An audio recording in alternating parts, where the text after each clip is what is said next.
Hello, everyone, and welcome to Singularity Podcast. Singularity Podcast is a feature of Singularity Weblog where you can go and listen to it or download it in full. As you may already know, my name is Nicola, aka Socrates, and as always, I will be the man with the questions.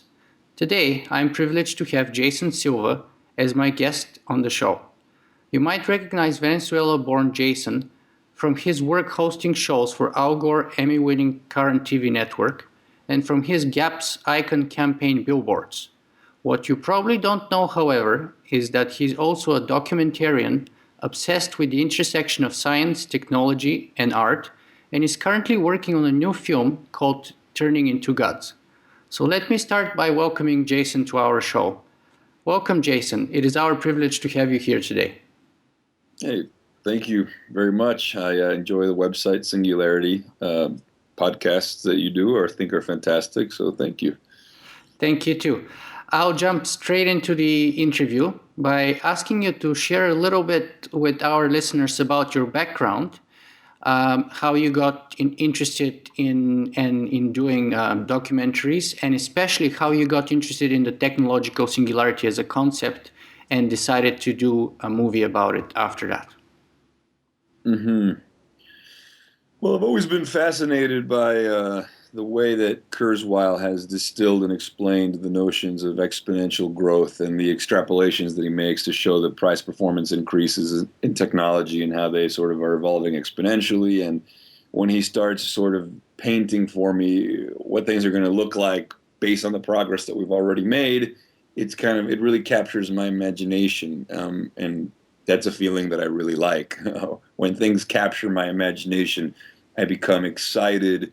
I become a child again, and it's sort of I reconnect with the part of myself that sort of is open to what might be, and I think that's a beautiful thing. And to tap into that feeling based on scientific extrapolations rather than faith-based musings, I think is kind of cool. It's sort of, I give myself permission to be a child again because I know that a lot of these things are based on scientific fact. So I'm a child without necessarily being superstitious or faith-based. It's rather like, oh man, this is the kind of science that allows me to be a child again. This is cool. And I like Kurzweil's ideas about seeing technology as an extension of human beings.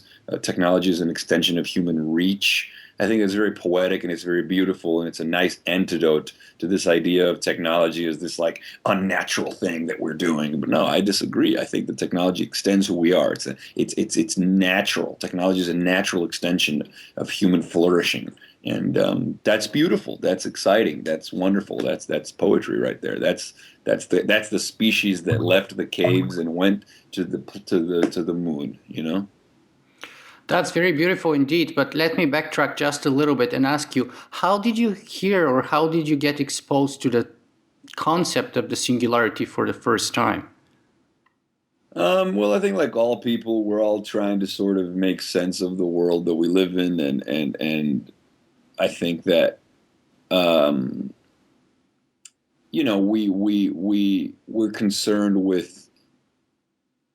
Kurzweil calls it the destiny of the human machine civilization, and I'm not going to say that I believe in fate or anything like that. I think that we have free will, but there is this kind of inevitable move towards greater complexity and organization taking place.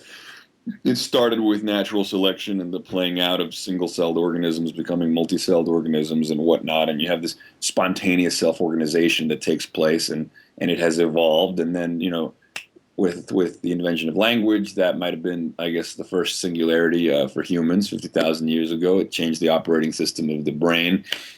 I think Kevin Kelly talks about that and what technology wants. I find that fascinating. So then, we had language, and we had a trick for the mind to talk to itself so that it could invent with purpose and deliberation and become a fountain of new ideas for the first time. Before that, we had a feral mind, which was like smartness without a tool. So we had language, we slingshot it took over the planet in 1,500 generations. And I think there have been many singularities since then. The agricultural revolution, I think the industrial revolution. I think that the rise of personal computing really that kind of started in the 1960s. It's explored in the book, What the Dormouse Said. It talks about the relationship between engineers and psychedelic drugs and the consciousness movement that at the Silicon Valley movement, and they saw computers as tools of personal liberations and extensions of the human nervous system. Timothy Leary came back in the '80s, and he said computers are the LSD of the '90s, and he saw computers as a way to augment human potential and augment human intellect. And I love that relationship between creativity, mind expansion, the consciousness movement, and the idea of technology as an extension of human consciousness, and the cyber world as a place where we're all Imagineers. And so now that the cyber world, aka the virtual world, is being overlaid over the real world, augmented reality, it's that first transition of blurring the distinction between the two. So the world of the cyber, the world of the virtual, the world of our imagination is now bleeding and bursting through the screen out into the real world. And I think that's kind of a beautiful idea. Indeed, very, very beautiful, and a little bit too complex maybe. So let's just try and define what we mean by singularity, because it seems that there is a huge disagreement among experts in the field as to what exactly is the meaning or the definition of the singularity as a concept. So what is your definition, Jason? Well, I think that a pretty good definition is a singularity as metaphor. It's a word used to describe what happens when you go through a black hole. Supposedly, all the classical laws of physics, all the rules that we play by, no longer apply. And I think that's a metaphor to say that a singularity is a point where the exponential speed at which these technological breakthroughs are occurring, already run counterintuitive to our linear-based brain that evolved in the African savannah and is meant to calculate how far away that lion is from eating us. It's already counterintuitive for us to conceive of what exponential growth implies. Kurzweil uses the famous 30 steps example. You take 30 linear steps, you get 30. You take 30 exponential steps, you get to a billion. It's a billion-fold increase. That's like hard to wrap our heads around, but we can still do it if it's explained to us in a really clear way. And oh wow, that's amazing! But what we don't understand is there comes a point where these exponential growth sort of hits that point that's absolutely so fast that what will happen is that these breakthroughs will be happening faster than even real time. So it's sort of like from like breath to breath. We'll have and that's what Kurzweil talks about. It'll be like we'll blink and like the world will be different than the second before we blink. Like that speed of change will be so fast. And so what he proposes is that at that point, it's almost like our brain doesn't have enough RAM to keep up with what's going to be happening. So unless we truly try to interface more symbiotically with our technology, we're going to get left behind. But in a way, I mean, it's already happening. I could never memorize all the phone numbers and emails that I have stored in my life. I could never memorize. So that means that in a way, my life couldn't function the way that it does. I couldn't operate with the level of efficiency and productivity that I do without this piece of technology that extends the capabilities of the human mind. We already, 1.5 billion minds share the interconnected space of the internet and do all their mind work in this shared interconnected space. And it doesn't mean that we're going to lose our individuality, not by any means. I mean, do you lose your individuality by having a Facebook profile? No, but your Facebook profile is within the network of 500 million people. So we are individuals, and yet we are part of a collective. And sort of this interesting symbiosis where we are each individuals, but we are all part of one giant superorganism.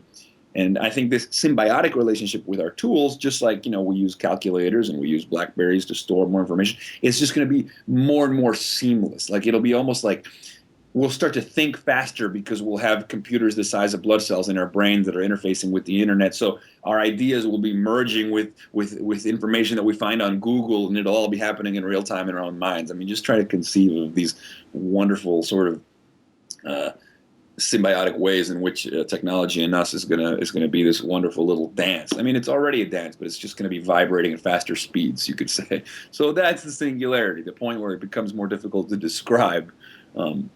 So it's a metaphor. It's a metaphor, but it's definitely an optimistic look at this like radical progress that we're making.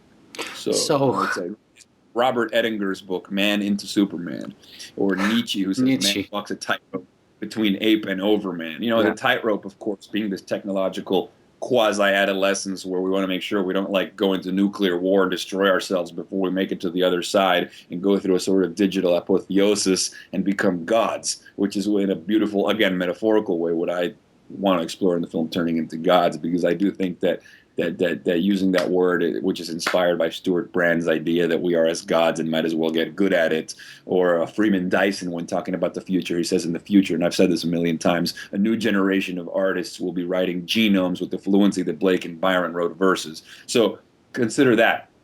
Every new piece of technology allows the human mind to flourish in a new way. Beethoven and Mozart might have been just geniuses with Asperger's who had an inability to communicate effectively, but because of the technologies of music, the technologies of piano, et cetera, they were able to flourish. So I just think that the singularity gives human beings a multitude, an infinite number of new ways to flourish, an infinite new number of ways for human creativity to unfold.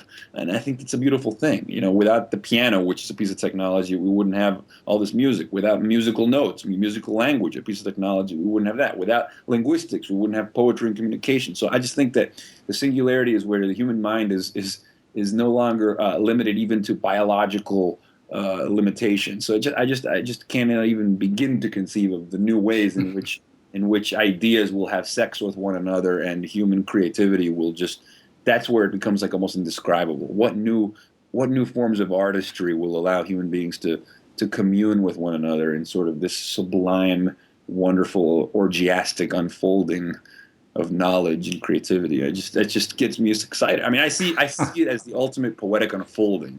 To me, it's pure poetry, the singularity. But at the same time, it's scientific extrapolation.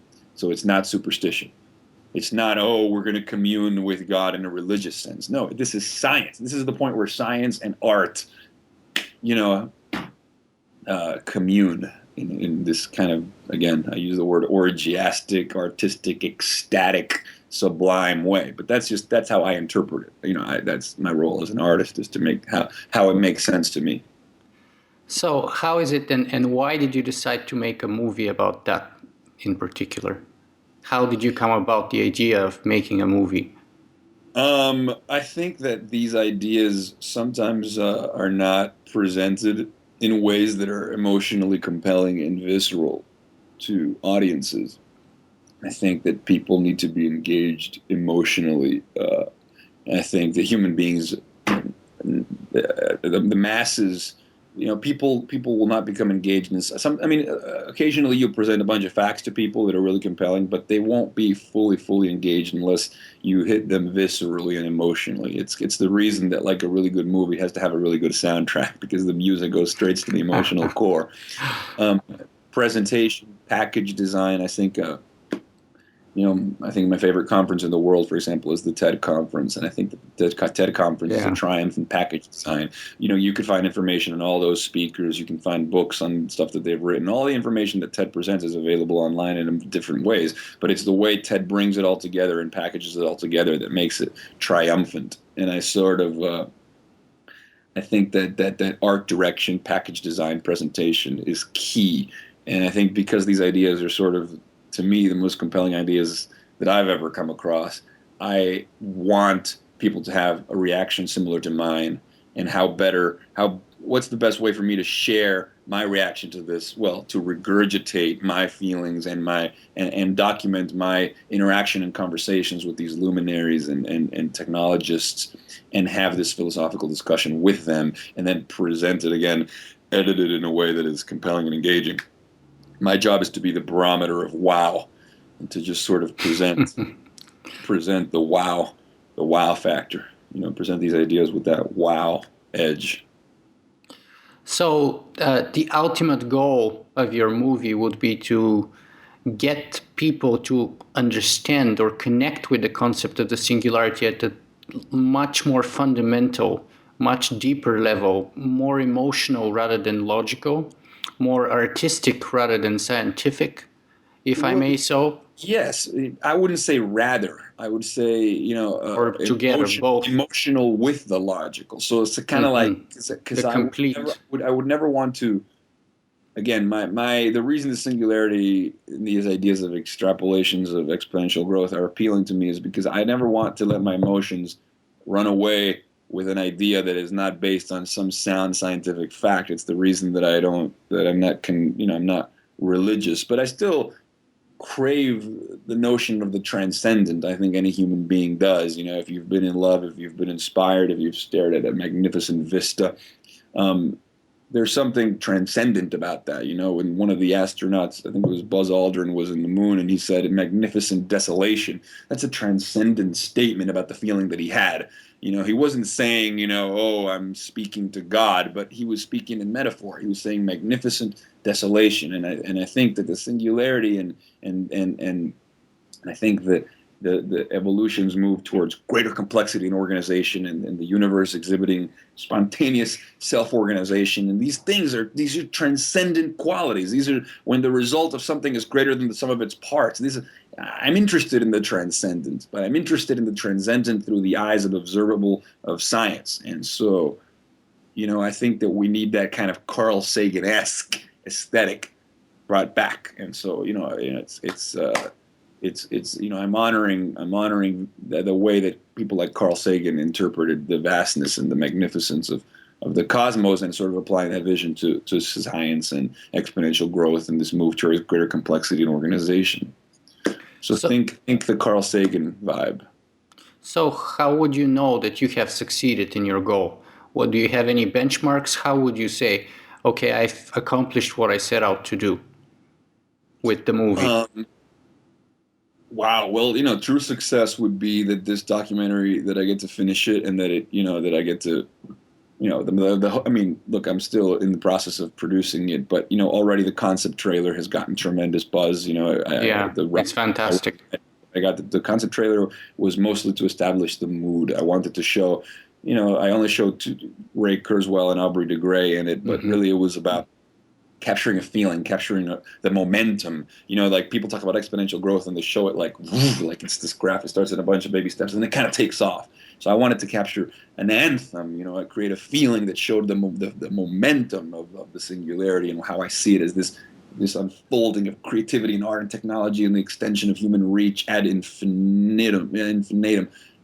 Towards this.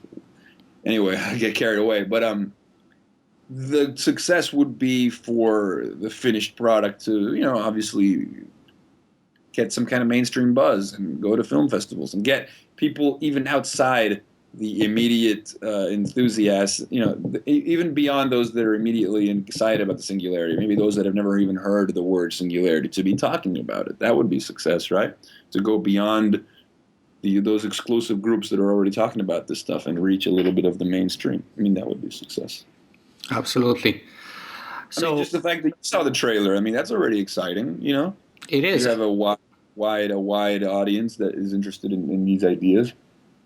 So, I know it's very hard to gauge, the future progression of your work probably, but how can you tell our listeners and our viewers roughly some timeline that you think they may be able to actually see the full movie? Or how far are you from completion? How far are you from setting up the distribution, etc.? I know, for example, I had an interview with Barry Ptolemy, who recently... Oh, he's my good friend. Yeah, he's a good friend.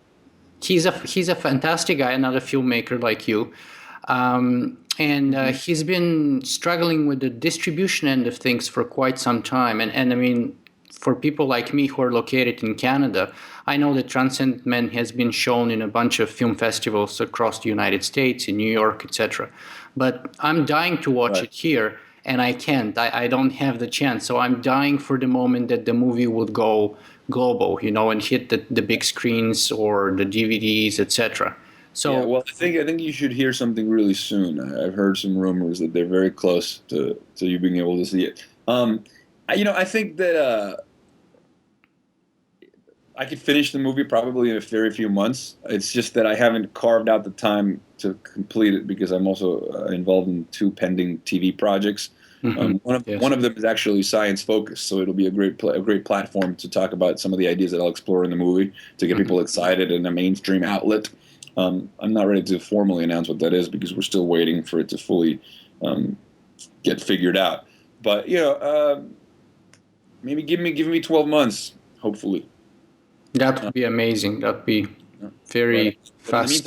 we'll keep the conversation happening. I write a lot for the Huffington Post, and I write a lot for this website called Motherboard. It's about science and technology culture, and I plan to continue building up a conversation towards the film as I go along. I think it's a new way of doing this. It's kind of having the audience be part of the conversation by running a series of articles and profiles and getting the word out, even in anticipation of the film. I see. Well, I wish you good luck with that. Thank you. Let me ask you another question that falls within the religious realm. Sure. Turning into gods, some Yeah. critics may say sounds very blasphemous. Oh, you mean like people who are really religious would take offense? Absolutely. Uh-huh. So let me ask you this. Do you have any religious affiliations yourself, past or present? And do you think, or what do you think would be the religious take, potential criticism or embracing of your work once it's completed? How do you foresee that interplay between those very powerful ideas, such as turning into gods, accomplishing immortality, which is traditionally the realm of religious, the world religions, be it Christianity, Judaism, Buddhism, Hinduism, you name it? Yeah. Well, I mean, I'm Jewish by blood. I grew up in Venezuela, very liberal, not very religious household. So, a little bit of Jewish culture, but not that much religion in my home. Critical thinking and finding your own answers was a key push in my house. And, I think I respect people's freedom to believe whatever they want. However, I don't think that we should ever let our religious dogmas get in the way of progress, and particularly scientific progress. So when I see religious groups try to deter stem cell research, I get really offended. And I think there's way too many examples in history of religion trying to chokehold certain progress. Galileo, all these people, Copernicus, etc. Yeah. And so I just, I think that religion served a purpose. It was itself a technology, a way to organize people around a common theme and offer people a guide for a living. But, in terms of, I see it, I ascribe to Joseph Campbell's view of these stories as mythological metaphors that are meant to give us lessons for how to live, not really meant to be taken literally. So does that mean you're an atheist? Pretty much. I mean, I like. I'm gonna give you a little tease from Transcendent Man. There's a line when they ask Kurzweil, "Does God exist?" He says, "Well, not yet." I think that it's, or Kurzweil has also said it. When we're nano-engineering reality and using biotechnology to reprogram the information processes of our biology away from disease and aging, it'll be intelligent design at last. Okay, but those are all. To think that Joseph Campbell says God is that which exceeds our intellectual capacities. So it's a metaphor for the everything that we don't understand yet. But I think that we're gonna continue to augment our intellectual capacities infinitely. And so, to me, whatever that metaphor represents can totally be reverse engineered and understood eventually. So I think nothing will be beyond our intellectual capacity, or how about less and less and less will be beyond our intellectual capacity. But all of those are, at the very least, very provocative ideas, especially if you come from a religious background. And do you not expect a certain kind of a backlash towards your ideas and your movie from, say, the Christian right or the Orthodox Jewish community, or the Muslim community? The extreme Muslim community, I should say, not the Muslim community. Any extreme sort of Orthodox religious, hardcore, by the book religion?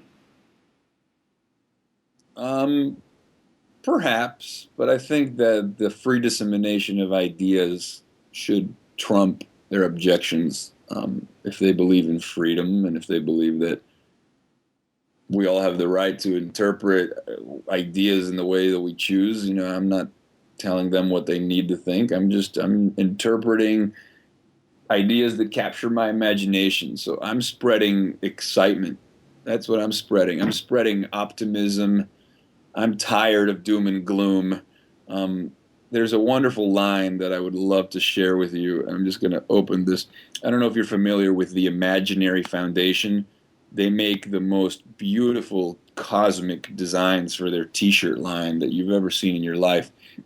And they say that we live in a society in which spurious realities are constructed by the media, by governments, and by big corporations, and by religious groups. We are bombarded with pseudo realities fabricated by very sophisticated people using very sophisticated mechanisms.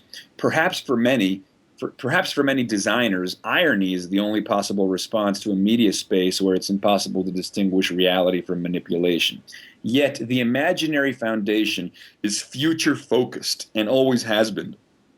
So we're exploring what comes after we push through the darkness. We're already reveling in the beauty on the other side of the looking glass. And believe me, it's wonderful. Living creatively and joyfully requires dismissing gloom, defeatism, and negativism. We acknowledge problems, but we do not allow them to dominate our thinking and our direction. So we prefer to be for rather than against, to create solutions rather than to protest against what exists. There are things worth believing in. There are things worth being passionate about. And so our action must not be a reaction, but a creation.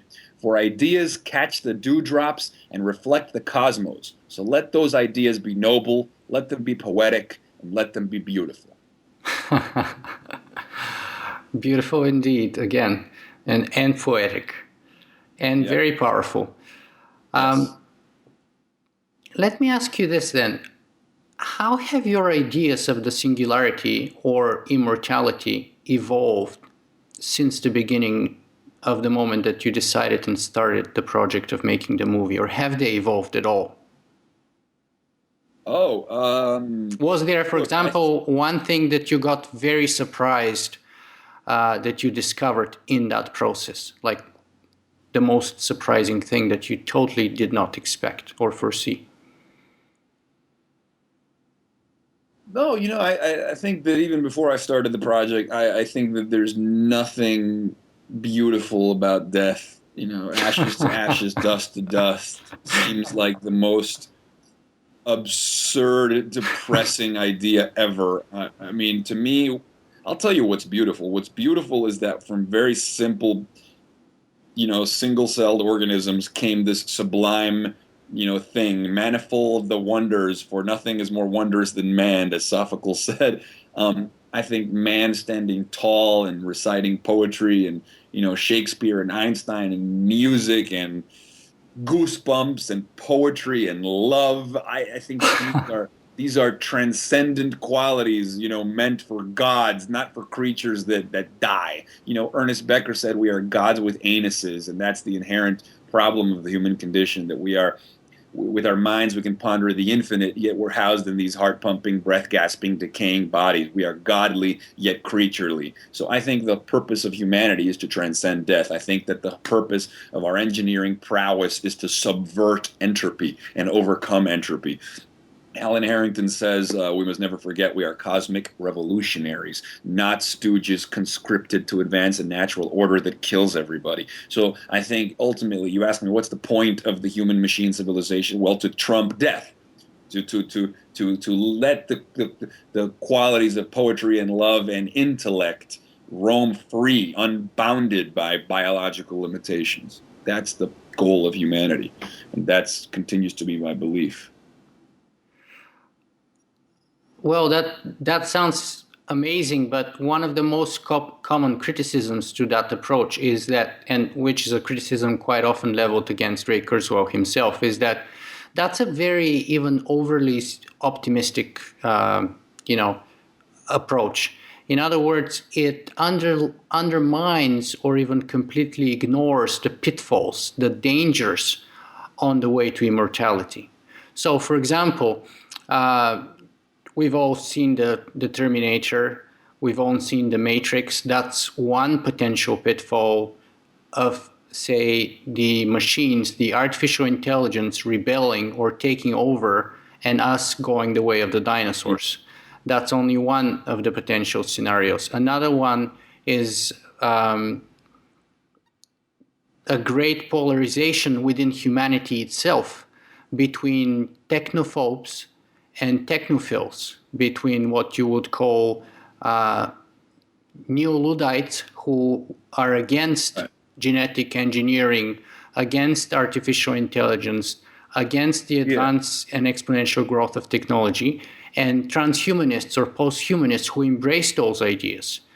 And well, I mean, it's just I think human beings have free will, and so those that are against these ideas will just, I guess, they won't be part of this evolution. But those that augment themselves with technology will become millions, trillions, of times more intelligent. I mean, already a person with a cell phone in Africa today has more communication access than the president of the United States did 10 years ago. So I think more and more people are becoming empowered. Those that choose to not become empowered, I think, are fools. But you know what? Margaret Mead said. What is they say? So some of us, Margaret, what was her quote? Oh yes, those that are against this, the meek shall inherit the earth, but the rest of us shall go to the stars. So, look, I think this process is an inevitable continuation of technology. Kevin Kelly calls technology the seventh kingdom of life, the technium.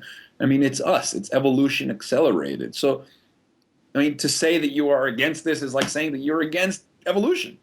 No, but I don't mean only about saying. I mean about people who take action. I mean, the Unabomber was just a terrorist who was blowing up, people and was sending them bombs and etc. But imagine a world in which, for example, Hugo de Garis calls the Artilect War, and he calls those new Luddites the Terrans. And those people may disagree with us, but they may not limit themselves only to vocal opposition. They may actually take action, just like the Unabomber did, only they can not take small-sized bombs, but they can employ nuclear weapons, biological weapons, you name it. So there is that. Look, I mean, I think those things. That idea that those things can lead to a global war, that friction. Richard Clarke, the former anti-terrorist czar of the U.S., wrote a book called Breakpoint, in which was, science fiction sort of novel set in 2012. But his whole idea was a U.S. divided by people who oppose the radical advances of technology and people who embrace it. And it was quite interesting that the person in charge of that wrote a science fiction book or a novel on that topic, a very powerful one, I thought, too. So there's a lot of people who are willing to go beyond vocal opposition and take concrete, armed, and violent action against people like you, maybe people like me, anyone who embraces any transhumanist or posthumanist ideology. I don't know. I think that these technologies only extend. I don't know. I mean, when everybody's reality is this beautiful canvas that they can engineer at will. I mean, why would people be against this? Why would people be against the extension of human ability?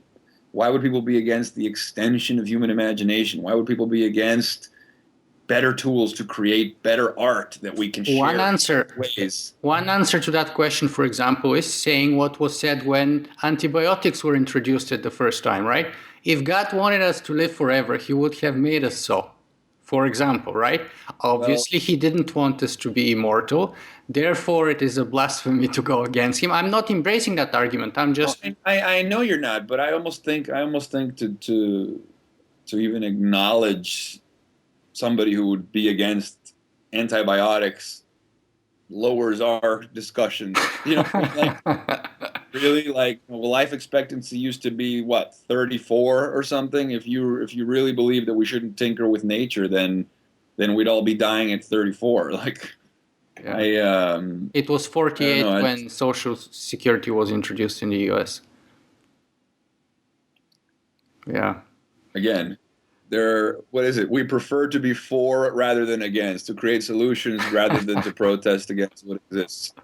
We want to dismiss gloom, defeatism, and negativism. We do not allow problems to dominate our thinking and our direction. That's what That's the Imaginary Foundation says. I think they said it well. And I said, ideas catch the dewdrops and reflect the cosmos. So let those ideas be noble, let them be poetic, and let them be beautiful. I just think sometimes other people, other people's words are the best to use in those situations. But anyway. I absolutely agree. I love quotes myself, and I've actually I'm familiar with many of those, so I love that you're bringing them up. Oh, Um, awesome. Awesome. but if there's one thing that you want our listeners and viewers to take away today from this podcast with you, what would that be? The major message in probably a couple of sentences. Oh yeah, well, that those of us that understand the implications of exponential growth, of accelerating exponential growth in technology, and I think that a lot of people do. I think the fact that you're seeing Singularity University over in Silicon Valley, backed by Google, at Yeah, the NASA campus, smarter, more influential people are coming into it all the time. These ideas are becoming more mainstream all the time. yeah, I think it's our responsibility to communicate these ideas to people, because one of the things they do at Singularity University is that everybody that comes there has to come out of it with an idea that can help a billion people. But in order to come up with the best ideas and think of the best goods and services and come up with better ideas for companies and products, is to incorporate the implications of exponential growth into our thinking, so that we can, like Kurzweil says, we can invent things with the technologies of the future. We can think about things that we want to do tomorrow with technologies that maybe not be that are not here yet, but that will be here tomorrow. So it's kind of like trying to put to look at the world through the eyes of understanding exponential growth, so that we can make sense of what's happening on a daily basis. I think that's a very important message. And the other one is be excited. Be excited. Human flourishing and human poetry are deeply embedded with what science is allowing more of us to do. I think it's just cool.